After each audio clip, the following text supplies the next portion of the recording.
Juba mitmendat aastat toimub Pärnumaal Jõõpre koolis laste ja noorte suvelaager Suvekool Audrus. Kuigi sõna suvekool võib esmapilgul kõlada pisut hirmutavalt, erinevad laagripäevad Suvekool Audrus vägagi tavalisest koolist. Nimelt saab Suvekool Audrus iga osaleja endale ise laagriprogrammi kokku panna.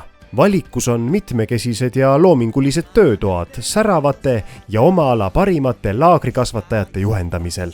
Huvitavad sind siis näitekunst või spordimängud, hoopis soov rahulikult kunstiklassis nokitseda või laagrikaaslastega maitsvaid suupisteid kokata.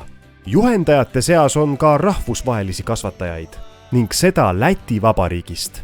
Näiteks osaleb muusikaõpetajana 2-kordne Läti Eurovisiooni eelvooru finalist Richards Peržins.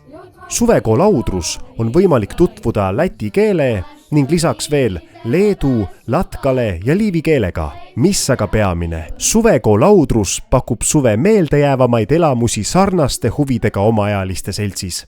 Leia uusi sõpru ja õpi uusi oskusi ägedas rahvusvahelises laagriprojektis. Lisainfo suvekoolaudrus.ee või jälgi meid Instagramis suvekool_Audrus.